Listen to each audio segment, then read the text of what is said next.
স্বপ্নটা সত্যি ঘটনায় আপনাদের সকলকে স্বাগত জানিয়ে ১ নম্বর এপিসোডে একটি সত্যি ঘটনার সাথে হাজির হয়েছি আমি অসীমা। এখানে স্বপ্ন সত্যি ঘটনা শোনানো আমি আজকে কড়াইয়ের আগুনের ভয়ঙ্কর রূপ নেওয়ার ঘটনা শোনাবো। ঘটনা লিখে পাঠিয়েছেন আত্মিকা বাড়ুই। লিখেছে, আমি আত্মিকা বাড়ুই, তোর ছোটবেলার বান্ধবী। এখন আর কারোর সাথে দেখাও হয় না, কথাও হয় না। আমি একজন হাউসওয়াইফ, শ্বশুরবাড়িতেই আছি। ব্যস্ততার কারণে কারোর সাথে খুব একটা সময় দিতে বা বন্ধুত্ব করতে পারি না। দিন শেষে যখন একটু সময় পাই তখন আর কারোর মুখ দেখতে পাই না। যে যার মতো ঘরবন্দি হয়ে যায়। তাই ডায়েরিটাকেই কাছের বন্ধু বলে মনে করি। আর জীবনের কিছু ঘটনা ডায়েরির পাতায় লিখতে শুরু করি। ডায়েরি লেখা আমার অভ্যেস নয়, তবুও ডায়েরির পাতায় লিখে মনটাকে হালকা করি। হঠাৎ একদিন ইউটিউবে তোর ভিডিও দেখতে পাই। ভিডিও দেখে বুঝলাম তুই ঘটনা দিবি ঠিক করেছিস। ভিডিওতে কোনো কমেন্ট করিনি। ভাবলাম আমার ঘটনাগুলি সরাসরি যদি তোকে লিখে শেয়ার করি আমার ভালো লাগবে। তাই আমার ঘটনাগুলির মধ্যে একটা ঘটনা শেয়ার করব বলে লিখতে শুরু করলাম। জানিস, দুবার মরতে বেঁচে গেছি। আজও ওই দিনটার কথা ভেবে আঁতকে উঠি। আবার যদি সেই ভয়ানক অভিজ্ঞতার সম্মুখীন হই। এবার সরাসরি ঘটনায় আসি। ঘটনায় যাওয়ার আগে একটা কথা না বলে পারছি না। আমি খুব খুশি হয়েছি যে তুই আমাকে এত বছর পরেও মনে রেখেছিস। আমি চাই তুই এভাবেই মনে রেখে ঘটনা শেয়ার করবি। যদিও তোর ঘটনা এখনো শুনিনি, তবে তুই চাইলে ভালো হোক বা মন্দ সমস্ত ঘটনাই পার্সোনালি শেয়ার করতে পারিস। আমি না হয় তার মধ্যে থেকে ভালো ভালো ঘটনা বেছে নিয়ে ইউটিউবে স্বপ্ন.সত্যি চ্যানেলে শেয়ার করব। সে যাই হোক, আর কথা না বাড়িয়ে আত্মিকা যেভাবে লিখেছে আমি ঠিক সেভাবেই বলছি।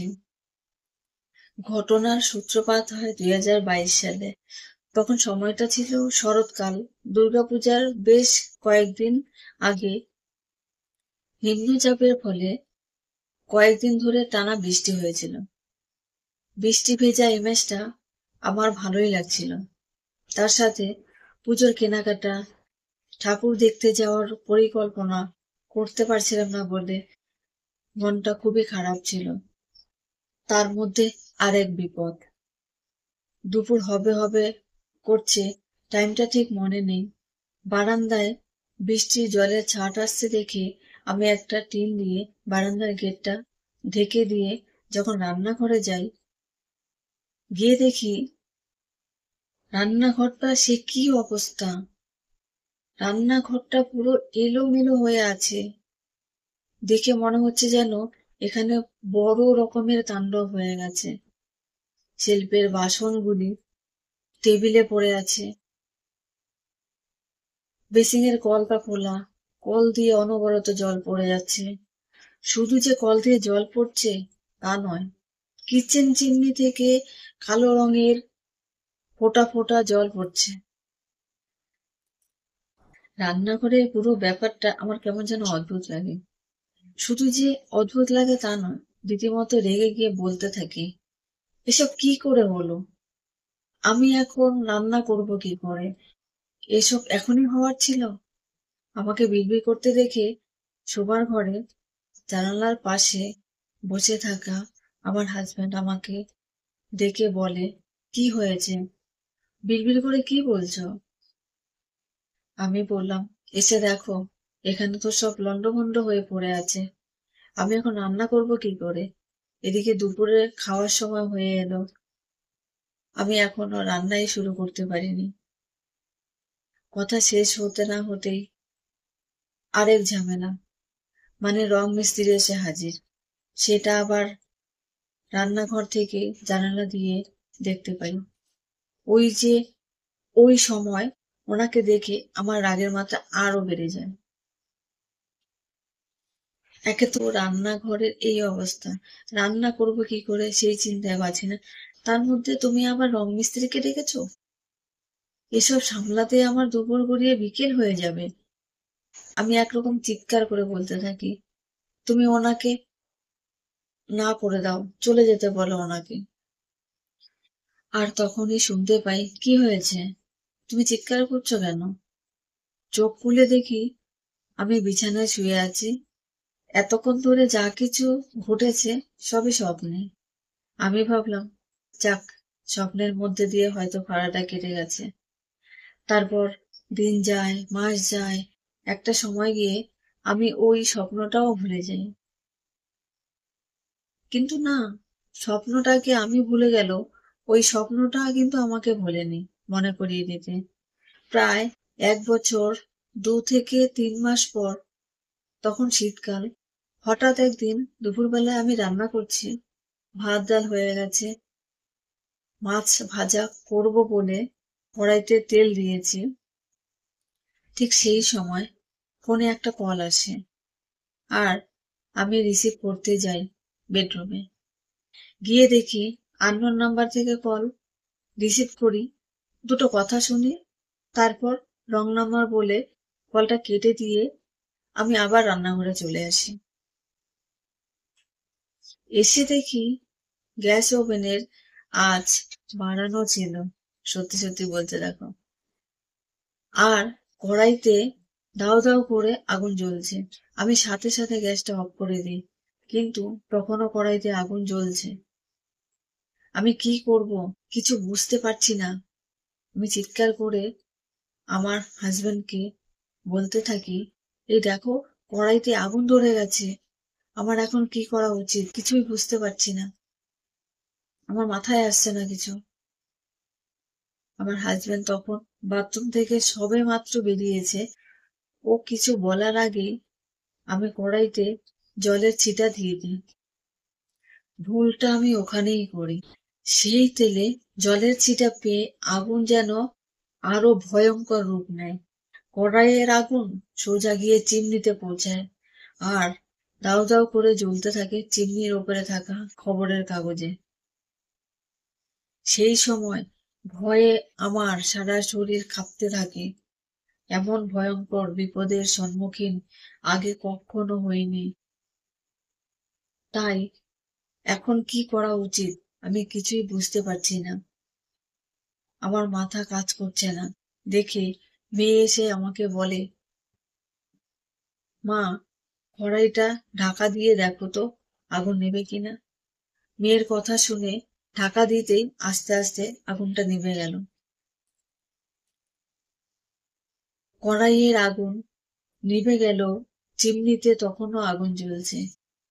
আমি মগ ভরে জল ঢেলে চিমনির আগুন নেভাই, কিন্তু রান্নাঘরটা তেলে জলে একাকার হয়ে গেছে। হাতে সময়ও নেই, তাই কোনো রকমে গ্যাস ওভেন, টেবিলে থাকা বাসন ধুয়ে মুছে সেই দিন বাকি কাজটা কমপ্লিট করি। কিন্তু চিমনির পোড়া দাগ পরিষ্কার করেও তেল মাখানো কালি থেকে যায়। তেল মাখানো চিমনিটা দেখে আমার স্বপ্নে দেখা কালির প্রলেপ দেওয়া চিমনিটার কথা মনে পড়ে যায়। মানে ঘুমিয়ে দেখা স্বপ্ন সত্যি ঘটনায় পরিণত হয়। ভাবলাম বিপদ কেটে গেছে। পরে আমরা পুরোনো চিমনিটা বিক্রি করে আবার নতুন একটা চিমনি নিয়ে আসি। কিন্তু না, বিপদ সেই মুহূর্তের জন্যই ছিল, আর সেটা কেটে গেছে। হয়তো সাবধানতার ইঙ্গিত দিয়েছিল, যেটা আমি তখনও বুঝতে পারিনি। তাই হয়তো আবারও সেই একই বিপদের মুখে। একই ঘটনা যখন দ্বিতীয়বার ঘটে, তখন ছিল গ্রীষ্মকাল, মানে গরমে হাঁসফাঁস করার দিন। সেই দুপুরবেলায় রান্না করছিলাম, সেই একই ভুল আবারও করি। সবেমাত্র কড়াইতে তেল দিয়েছি, ঠিক সেই সময় আমার মেয়ে ঋতিকা 1 মিনিটের জন্য আমাকে ডাকে, বাইরে কিছু দেখাবে বলে। আমিও দেখার জন্য বাইরে চলে যাই এবং বিড়ালের খেলা মজা সহকারে দেখতে থাকি। বিড়ালের খেলা মজা সহকারে দেখতে গিয়ে আমি একদম ভুলে যাই গ্যাস ওভেনে কড়াইতে মাছ ভাজার জন্য তেল দিয়েছিলাম। বিপদটা আমার তখনই হয়। বিড়ালের খেলা দেখা শেষ হলে রান্নাঘরে এসে দেখি সেই কড়াইতে থাকা তেল আবারও ভয়ঙ্কর রূপ নেয়। কড়াইতে দাউ দাউ করে আগুন জ্বলতে থাকে। কড়াইতে দাউ দাউ করে আগুন জ্বলতে দেখেও আমি একদমই ভুলে যাই আমার কি করা উচিত। ঋতিকা প্রথমবারের মতোই এবারও আমাকে মনে করিয়ে দেয় ঢাকনা দিয়ে ঢেকে দেওয়ার কথা। এবারও খুব বড়সড় দুর্ঘটনা হওয়ার থেকে বেঁচে যাই। এই ছিল আমার আজকের স্বপ্ন সত্যি হওয়ার ঘটনা। ভালো লাগলে পড়ে শোনাস। আমার জীবনে আরো অনেক ঘটনা আছে, উৎসাহ পেলে আবারও লিখে শেয়ার করব।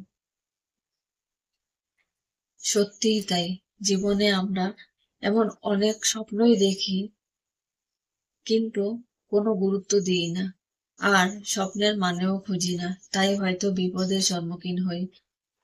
কখনো কখনো স্বপ্ন সাবধানতার ইঙ্গিত দেয়, আর সত্যি ঘটনা মানুষকে সাবধান হতে শেখায়। আজকের ঘটনাটা আপনার কেমন লাগলো কমেন্ট করে জানাবেন। ঘটনাটা ভালো লাগলে লাইক করে শেয়ার করে দেবেন আপনার বন্ধু ও আত্মীয় পরিজনদের কাছে। চাইলে আপনিও স্বপ্ন সত্যি হওয়ার ঘটনা লিখে পাঠাতে পারেন। ঘটনা লেখার জন্য ইমেল করুন swapno.sutti@gmail.com। আর একটা কথা, স্বপ্ন.সত্যি চ্যানেলটাকে সাবস্ক্রাইব করে পাশে থাকবেন। আবার দেখা হচ্ছে নতুন একটি ঘটনার সাথে। আপনারা ভালো থাকবেন, সুস্থ থাকবেন। শুভরাত্রি।